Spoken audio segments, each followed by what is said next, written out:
All right, Barbara, let's start us off. Good afternoon, everybody. Thank you all for joining this Zoom on Chapter 70 and Student Opportunity Act. It's always timely, especially with the state budget in process. Um, I am so pleased once again to welcome Tracy Novick, field rep for Central Massachusetts, and one of the most knowledgeable people on school finance that I know. Tracy, turn it over to you. Excellent. Thank you. It's good to be with you all, and I really appreciate the fact that um, Division Three opened this up to a broader group because I know that this is something that is of interest to many. So it was very generous of Barbara and Division Three to share. This has some new charts because it's really the first time that we've been able to do almost not quite a retrospective because we're still implementing for 20 for fiscal year 27, but a sort of fully implemented SOA look, which is part of what this is.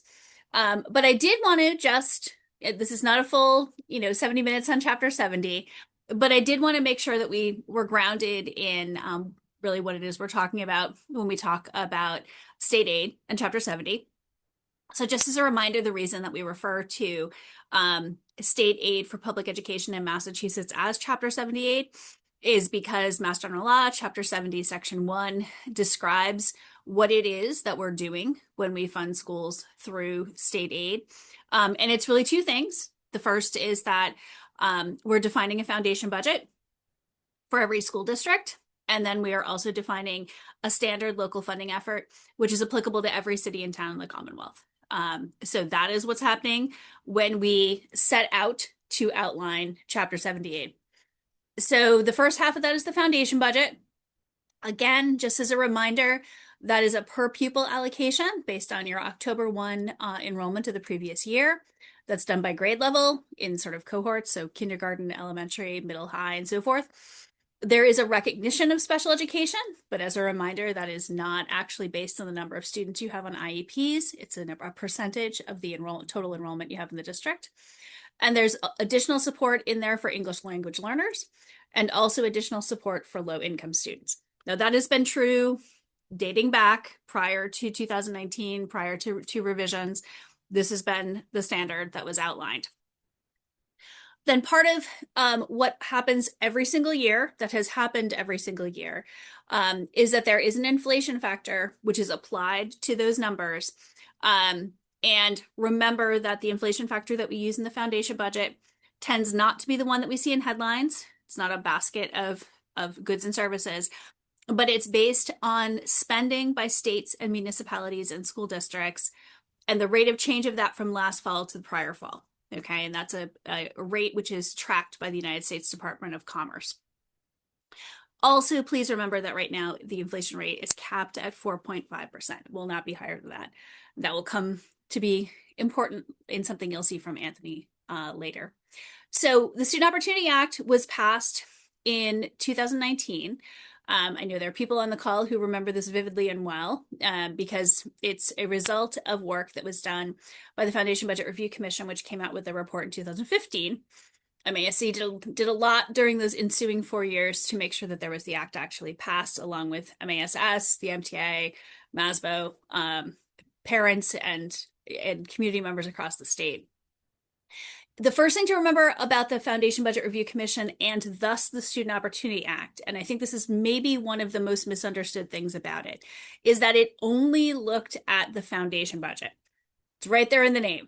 So it was never looking at the distribution of how that funding worked. And I think that maybe some of the coverage that came out after it may have even lent itself to this misinterpretation, because what got noticed was the fact that this was going to mean that there was an increase in state aid of somewhere between $1 billion, $1.5 billion, as much as $2 billion. And that's true, but that wasn't actually what the SOA was doing itself. It was increasing the foundation budget, which then was leading to an increase in state aid, but in particular ways that aligned with the municipal contribution calculation, which already had been set and was not being changed. I know it's a little complicated, but the thing to remember is that essentially what we're doing is we're coming up with this is a fair and adequate minimum. We made that number bigger. We didn't then go after okay, and how are we going to pay for that part? In particular, the two big cost drivers that were addressed within the Student Opportunity Act as a result of the Foundation Budget Review Commission were the undercalculation of health insurance. That's why we now have a separate inflation rate for that. And special education. Though do remember that the Foundation Budget Review Commission said that even if its recommendations were fully implemented, we would be literally hundreds of millions of dollars still short of fully recognizing the cost of special education. And again, remember that report came out in 2015. So that's over 10 years ago now. The other thing that happened as a result of SOA, which really were the big financial implications of the bill, is that it increased financial support for English language learners, and it substantially increased support for low-income students. And this was in direct response to testimony that was received by the Foundation Budget Review Commission. Again, some of you who were on school committees at the time may remember that they had hearings across the state. They also took in all kinds of testimony, and they also included a whole lot of research. And in particular, one of the things that they recognized was the significant financial implications of having concentrations of low-income students within school districts. And so the big push within SOA was to make sure that that was being recognized in the fair and adequate minimum calculation of the foundation budget. So that was the big money, that was the big push, that was the big conversation in terms of that. And then it did phase in increases in the foundation budget over 6 years. And I know I'm not the only one seeing in my online memories of where we were 6 years ago. Today was the day that a lot of us shut down our schools for a couple of weeks. Originally, the Student Opportunity Act was supposed to be phased in over 7 years. And that was started. The intent, the bill was signed in 2019 by then Governor Baker. He did, with his budget the following year, intend to start the implementation. However, we then had COVID in March of 2020. The legislature did not actually do implementation that first year, but they stuck to their commitment to fulfill the full implementation by fiscal year 2027, which is the coming fiscal year. So we have hit the deadline in terms of that, despite the fact that we had the pandemic happen almost immediately after the bill was signed. So what has it done? Now, the thing to remember here is that, again, we're just talking about the foundation budget. This is the fair and adequate minimum. This isn't talking about how much aid has gone out to local districts. And this also is not looking at how much you're actually spending. That's a different conversation almost entirely at this point. But in terms of the SOA and what it did to the foundation budget, this is looking at the statewide foundation budget. If you take the foundation budget for every school district in Massachusetts and you add them together, here's what that looks like over the past number of years. So 21, you can consider as sort of the starting point. And then you'll see the increases. And of course, they really sort of increase here over time in terms of that. So I do think it's always important to sort of check back in terms of where were we at when we were starting this story and where are we now. Now, remember the big headlines, as we said, were $1 billion increases, $1.5 billion, $2 billion. Obviously, the foundation budget has gone up by more than that. Remember, foundation budget is both local and state. But there is a substantial increase in what the Commonwealth of Massachusetts is recognizing as a fair and adequate minimum funding for public schools in Massachusetts. Because remember, what we have to do, what state law says, is that you've got to at least fund the foundation budget. And so I don't want us to miss, there's many things going on. I read the headlines every day too. But I also don't want to miss the fact that there was an intent here to say, we're not recognizing costs. We need to do a better job of recognizing costs. What you see in front of you is the Commonwealth of Massachusetts working towards recognizing costs. And we can have conversations about whether or not we fully recognize them yet. I think we probably would see a lot of agreement in this room that we haven't. But in terms of progress that has been made, going from $11.6 billion to $15.8 billion over the course of 6 years it's a big change in terms of money. Now, in terms of where did that money come from? Again, not looking at how much you're funding over foundation. Remember, we have a really essentially almost a 2-year lag at this point. We could talk about fiscal year 25. We can't talk about 26 because we're still spending it. And 27, we won't know until we actually spend it. But in terms of how did we get to the foundation budget, what you see in front of you is the split between local and state, with the required local contribution always goes in first, and then the state aid comes in on top of that to make sure that you hit foundation. So you will see that both have increased. Now, remember, this is measuring required local contribution. That's in many cases, your local communities were already funding well above local required contribution when we start implementing the Student Opportunity Act. In many districts, I know this is basically not even a number that even gets looked at.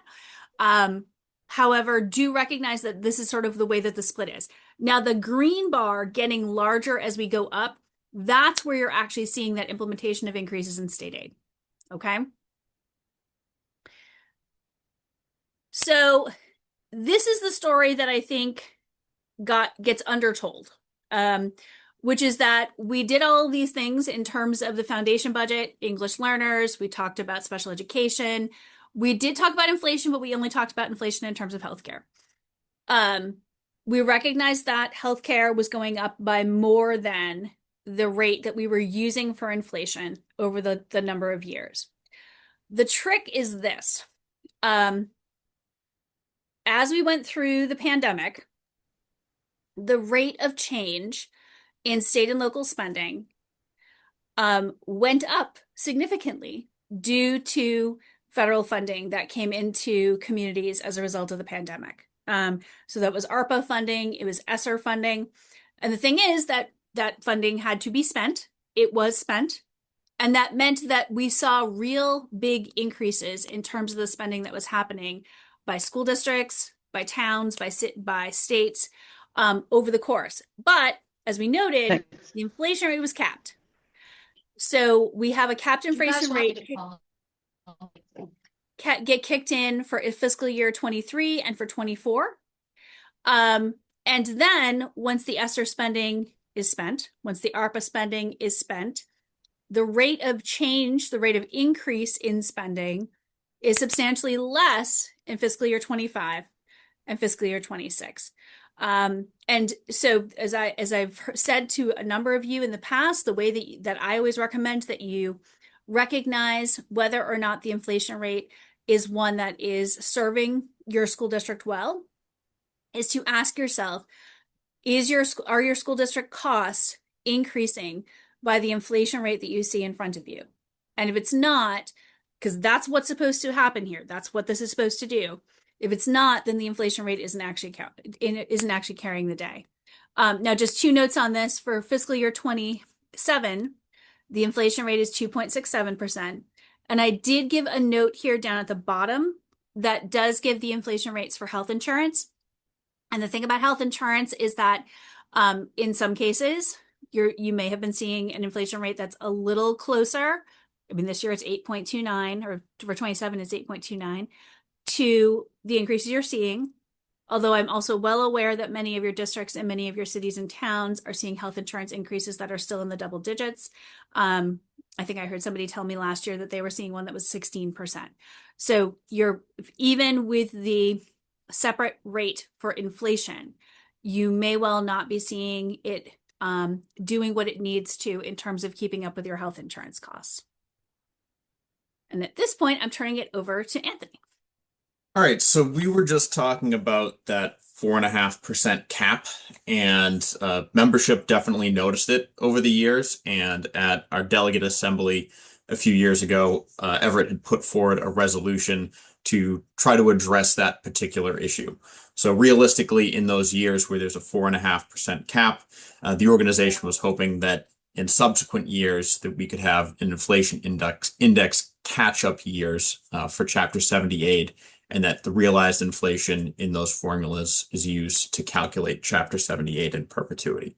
So from that, this past session, we were able to identify a legislative package that would have addressed those particular issues. In this instance, H678 and S388, which would do exactly what this had asked. And then separately, there was also another bill that would have completely removed that 4.5% cap overall. So unfortunately, those bills were consolidated and redrafted. So at this moment in time, if those bills were to pass, they would not immediately implement that change, but they were redrafted to basically say that the legislature will study this particular issue and others related to the Chapter 70 formula. So at this point, that is something that we're still pushing for, because realistically, these types of bills and just legislation in general usually takes 3 full sessions to actually become law, which is the span of 6 years. And that's a typical time frame. And this legislation was the first time that it was introduced was this session. So if we're able to get the commissions passed this year, and then they have a 1-year time period to actually produce the results of that study to the legislature with full recommendations, that sets us on a predictable timeline, and a timeline that is actually on par with what we're looking for. So at this point, those bills are H555 and S400. And we've been throwing a lot at you, so I want to go over to the next slide via Tracy to actually show a bar graph of what this would do and what it could do.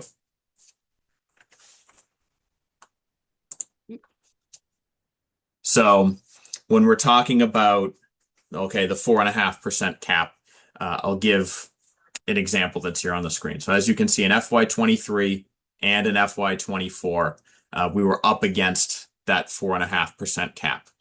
And in FY23, inflation was 7%. In FY24, it was 8%. So we have a 6% gap that is just completely unaccounted for year over year. So in red here, red was the actual number that was used moving forward. So FY25 was 1.35, FY26, 1.93, etc. If the legislation that we were just talking about had already been in place, it would have allowed wiggle room for the legislature to include the funding that had been lost because of that cap. So for example, it would have allowed the legislature in FY25, they could have added, say, an additional 2.5% to that inflation cap number. And then you're still behind. You can add 2.5% again in FY26, and then an additional 1% in FY27 could have gotten you that 6% funding total that had been lost in FY23 and FY24. So again, these are hypothetical catch-ups. The exact numbers would not look exactly like this, but hypothetically, it would have allowed for that number and that funding to carry over instead of the current situation where the funding is just completely lost and is not reaccounted for moving forward. So I guess Tracy, we should pause here to see if people have questions about this or anything else that you had brought up earlier as well. Mm-hmm. It doesn't look like I don't see any questions in the chat. I know we just threw a whole bunch of numbers at you. So we can certainly pause to talk about that. We should note, by the way, that the question of lost inflation did actually even come up in the Foundation Budget Review Commission, because when it was first implemented, there was a skipped quarter within the inflation.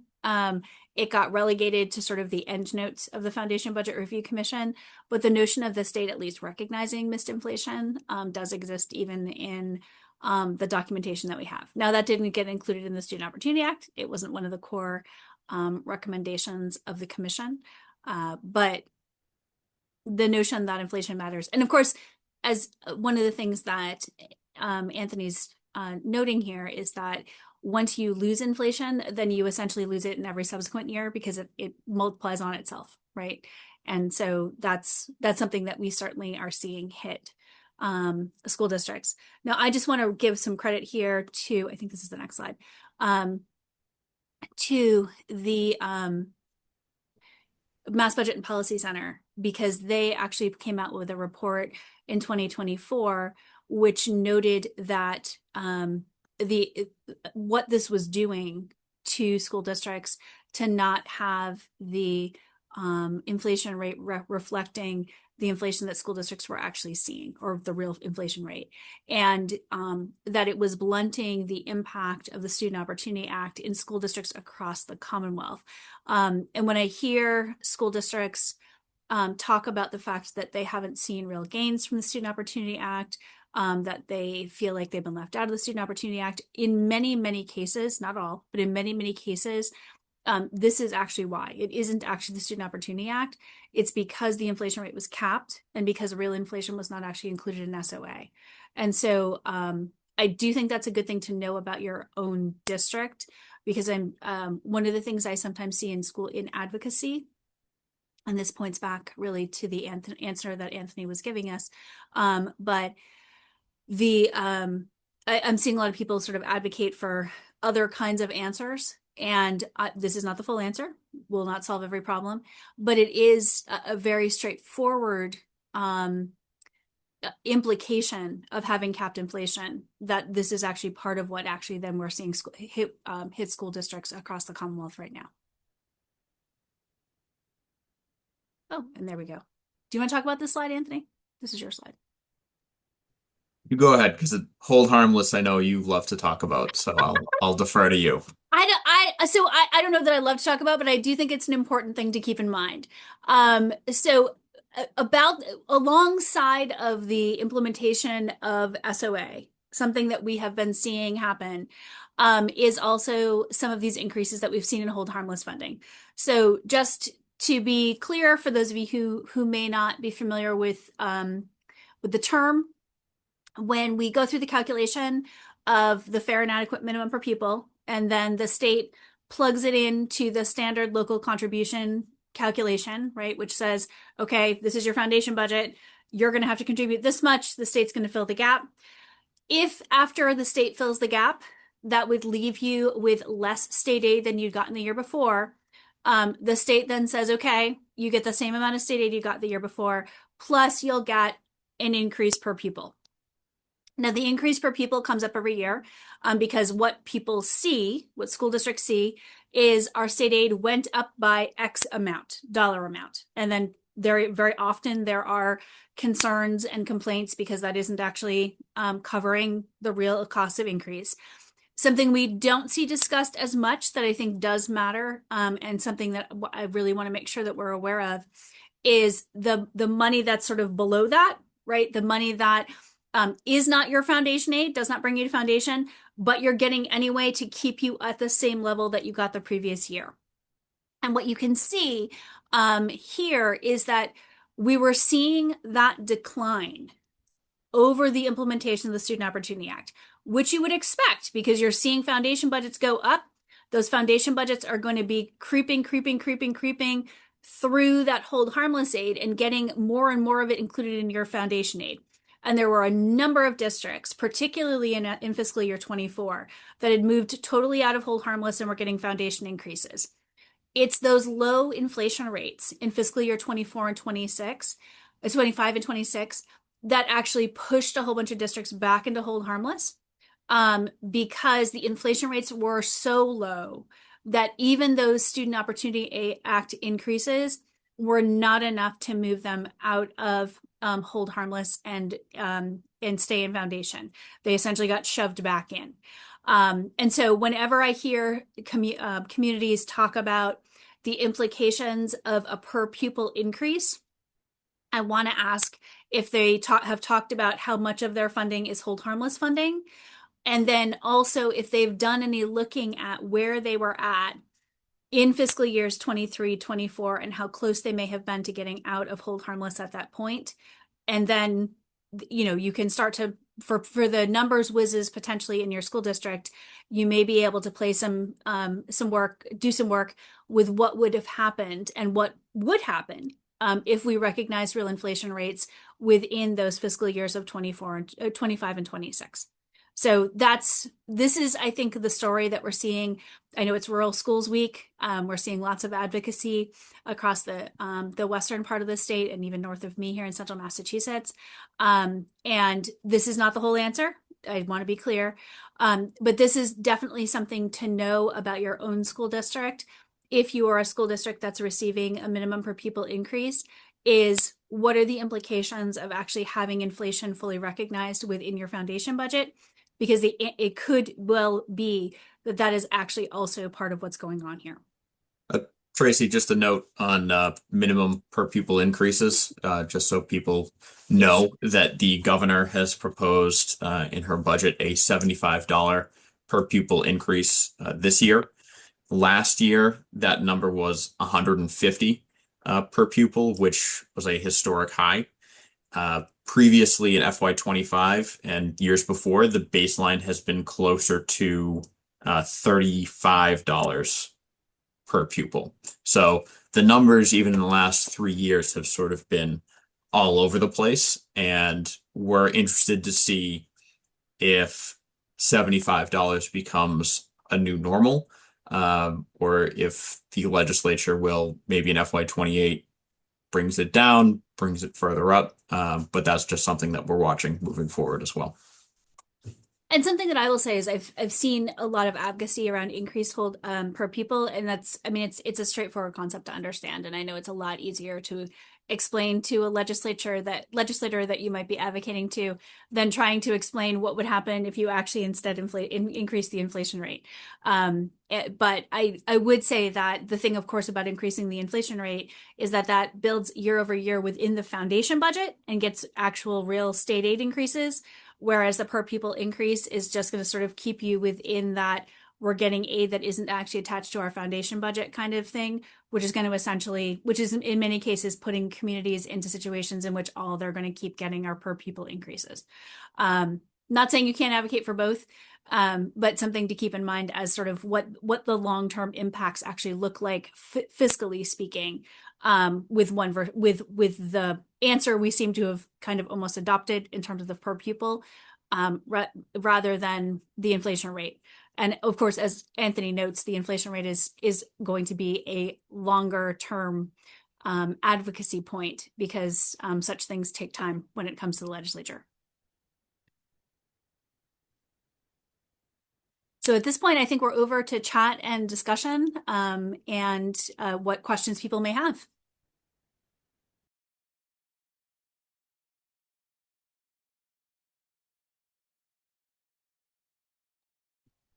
This isn't a question, but I did at least want to recognize a few board members that we have with us. Barbara, maybe I'd let you introduce your colleagues here from the executive committee.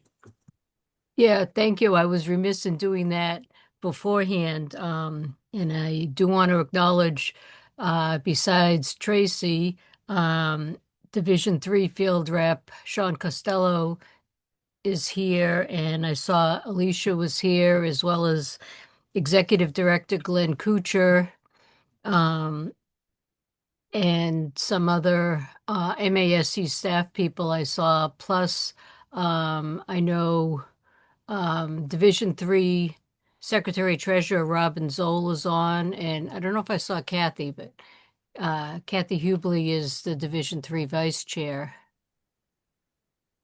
And there are other division chairs and MASC officers on this as well, including Bev Griffin Dunn, who was right at the top of my my list here. So I saw her right away. I don't know who else is. I didn't really scroll through. Michelle is on with us as well.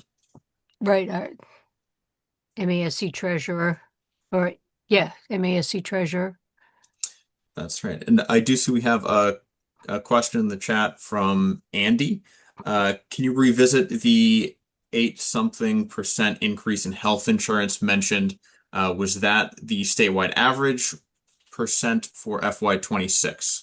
So Is that the average percent increase for health insurance, the 8.29%?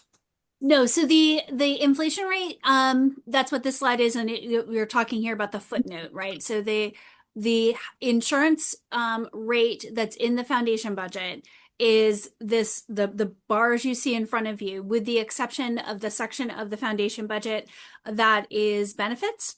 Benefits has its own inflation rate as a result of the Student Opportunity Act. That inflation rate is the 3-year statewide average for the GIC rate.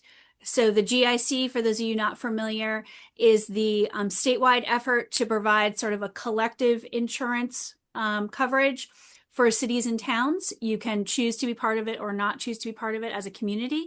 But it was decided as part of the advocacy around the health insurance rate that would be a good way of figuring out an inflation that was somehow attached to insurance. So it's the 3-year average of GIC. Okay, I see another question from Julie, who wants to know if, where is it? If MASC is addressing the issue of unfunded mandates from the Commonwealth. The short answer is yes. Glenn, I know that you're on here if you wanted to speak generally about unfunded mandates and the state. Only to say that despite our best efforts, the state auditor has only declared one unfunded mandate in the last 25 years. The courts have defined unfunded mandates so broadly that it's almost impossible to get one. However, we do raise that regularly when additional costs are imposed to the school districts. And we're asked to remind the legislature and the executive departments that impose these things that they're unfunded mandates, but we've been talking to a wall. So it's going to be more than just a notion of an unfunded mandate. We're probably going to need some more aggressive action by the state auditor and maybe some actions by the court to make unfunded mandates truly something that needs to be addressed accurately. Right. I've got a question here from Stephen, who wants to know if inflation continues to exceed the Chapter 70 adjustment, what mechanisms currently exist within the Student Opportunity Act to prevent districts from falling behind financially? I mean, the only thing that's in SOA that would address that is the requirement that they need to have a new commission that considers school funding every 10 years. There isn't anything within the SOA that does anything about adjusting inflation in a different way than we have been using to adjust inflation. That health insurance change was the only change. Right. And I'd say in addition, that's also why we're pushing for that aforementioned legislation, because it continues to be an issue. And we're not sure we can wait another 10 years from when it was originally passed to do something about it. Yes, to Anthony's point, commissions move slowly too. And then as you saw, and I included the dates on purpose, as you saw, even once you get the commission, then getting legislative action from the commission is its own story. Right. Ashley had mentioned, can you explain what the hold harmless is? It's the first time that she's hearing the term, and I'm sure she's not alone in that. Yes. So if all we did was run the foundation budget and then the municipal contribution, you would see districts in which the amount of state aid that you got would drop from one year to the next, right? So if you are a school district, for example, that has declining enrollment, we run a funding system that is based on the number of kids you have. And so your foundation budget may well go down from one year to the next. You have fewer kids than you had the year before. That would mean then that the total amount the state's expecting you to spend goes down. Your local contribution, required contribution, may go down, but your state aid may go down. Rather than have your state aid go down, the sort of final step of the calculation when they're calculating your state aid is for the state to say, okay, but how much state aid did you get last year? We'll give you the same amount of state aid that you got last year. And then the next step that they make is they say, did you get an increase of at least X dollars per student in your state aid? And if the answer is no, then a minimum per pupil increase kicks in, and that adds to it. The thing that I think sometimes gets missed is if you've got as much money as you got last year and a little bit more, and then we move to the next year, that little bit more is now added on to the amount you got, and then we add a little bit more. Now, meanwhile, the amount of your foundation budget is still down here. And you essentially get stuck into this little bit more, a little bit more, a little bit more, rather than there being a calculation that is actually adjusting by inflation and by the number of students you have in their need, the way that it would if you were in foundation aid. We have a follow-up question from Julie, who had mentioned the state and unfunded mandates. Just curious about if we could discuss what's happening with the funds from the millionaire's tax. Tracy, I had gone ahead and pulled up my notes from my Excellent. phone about at least what's proposed for from the governor's FY27 budget as it relates to the surtax money. So if you'll bear with me, I'm just going to read from my phone the exact language that laid out what was going on with the money. So 2.7 billion of the revenue from the fair share is embedded directly into the FY27 budget proposal, and an additional 1.15 billion was filed as a companion supplemental budget bill, which included allocations for FY27. Just to lay that out a little bit more, they took some of the funding from the millionaire's tax and made it its own standalone bill as a supplemental budget with some funding going towards FY27.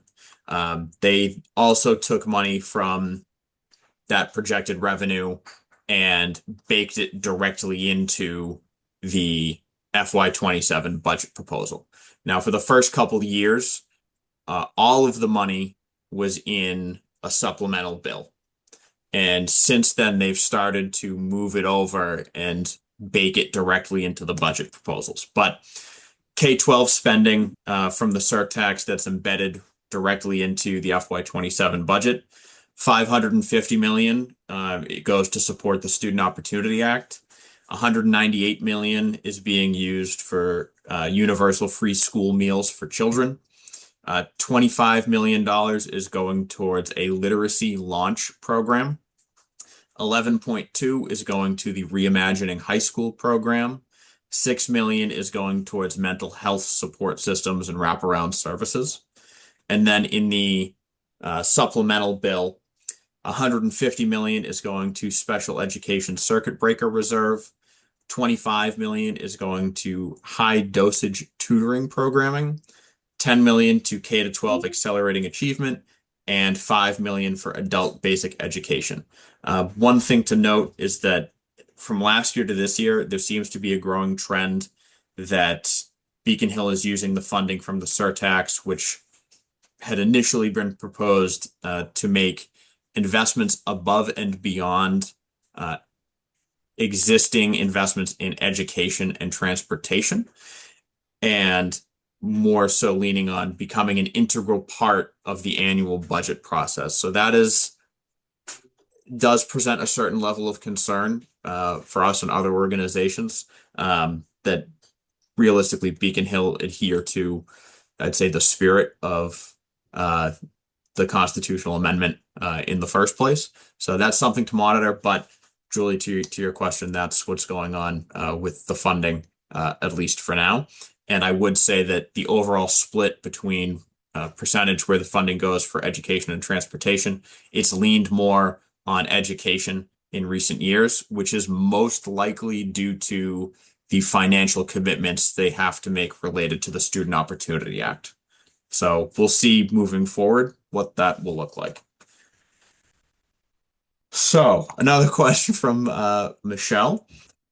Read somewhere that the governor has stated that she is looking into what happens after the SOA sunsets. What, if anything, do we know? I have not gleaned any new information other than we're also not sure. To what I think I was just saying about the surtax money. I'll be very interested to know how that goes um, moving forward, and not to mention that there's a ballot question this fall, which could heavily impact investments in every area of the Commonwealth, not just education. So we'll see how that question goes as well. Let's see. Stephen wants to say, correct me if I'm wrong, but was the Student Opportunity Act at least in part a response to the judicial action that said the state was underfunding education? Given what we have talked about today, is another judicial action something to consider? I Uh, mean, it wasn't. There was a lawsuit filed. It did not go forward because SOA was passed. Um, I think that's another one where timelines get into this. I mean, the thing to remember about filing a lawsuit is you have to show that something um, is not happening that is required. And you'd have to make the argument that the state isn't meeting its constitutional mandates in terms of providing for a fair and adequate education. So I think you'd almost, I mean, the most recent ones were essentially you guys said yourselves in the Foundation Budget Review Commission that you weren't adequately funding education. You need to do something about it. In this case, you'd almost have to go back to the argument that we made in McDuffie, which was look at all of the things that we are attempting to do or having to cut as a result of state aid not keeping up with things. And that's a bigger question. So there's also the, usually try to let the legislative part at least get started kind of question, which I will I, defer to Anthony on. yeah, I would say that exactly what Tracy had said, which was effectively it was, we'll say, strongly pointed out to the legislature that they were not meeting the financial commitment that they themselves had said by law they would meet. They took steps to address it. Of course, the funding that was lost in between all of those years is just lost funding. The Student Opportunity Act was to catch up to the number that they should have been at all along, and we're only now actually reaching what that number was. Uh, but I certainly empathize with that. With that, let's see. Barbara wants to know how many districts are currently in hold harmless. I'm gonna have to get back to you on that one. That's not, I'd have to pull up a different chart. And this is my screen that's being shared. And then Ashley has a follow-up. In general, where do you think school committees should put their advocacy efforts when it comes to the state level? What issues should we address? It seems like an obvious one is correctly calculating inflation. What other subjects do you recommend we tackle? Very timely question, Ashley. Yay! In a couple Ashley's a weeks, plant. we have, right, we have a Day on the Hill scheduled for Monday, March 30th, where we're going to be going over, we'll say, the key legislative priorities and budget priorities that we've identified for right now. And a lot of that is predicated on the 31 active resolutions that membership has passed as part of the delegate assembly over the past 3 years and prior to that. But that all factors in. We look at mechanisms like what is the legislature's current appetite for particular issues. So a good example would be financial literacy in for middle and high school students is one of the resolutions that we have that's active. The House has fully passed a bill that addresses that issue. The Senate has multiple bills on it that all look like they are moving forward. So we weigh things like that and thinking, well, does it make sense to push that forward and get it over the finish line? Or does it make sense to tackle the inflation issue, as that is a long-term issue and might not be something that is at the forefront of legislators' minds? We work with the board, obviously, the MASC Legislative Committee as well, to sort of guide us and figure out exactly what initiatives at a particular time we should be tackling. But realistically, we take our cue from membership and then do our best to go from there. So I'd say to Ashley and to anyone that's on that if you have a particular issue that you strongly believe that the organization should be advocating for or pushing in a certain direction, that now is the time to put forward a resolution to submit to the organization to get on to the docket for the delegate assembly in the fall. But the inflation issue is one that we are pushing forward. I know this session, and I know Bev is on. So Bev, if correct me if I'm wrong, but was it Peabody, your district, that had pushed forward the school bus stop arm surveillance legislation that's now law? Yes. Mhm. So Thank that's you. law. Supported that. Thank you. That's law in part because, Peabody. MASC. Yeah. Yeah, well, Peabody put it forward, right? You started us off, and then you brought it to the organization and expanded the advocacy effort. And I think at the beginning of 2025, January 1st, 2025, governor signed that bill into law, which was a nice win for everyone. And also the learning lunch at the end of the month, we'll talk about Day on the Hill and lobbying and like that. So that might be a good place to go into all of this in greater detail. Absolutely, I'd say, and I almost forgot, and I'm running that one. So that's on Friday, March 27th, where we'll go over all this stuff as well. Barbara, what would I do without you? Just trying to do my job. She Thank keeps the you. calendar, man. She's got Division 3, knowing everything that's happening all the time. Do my best. All right.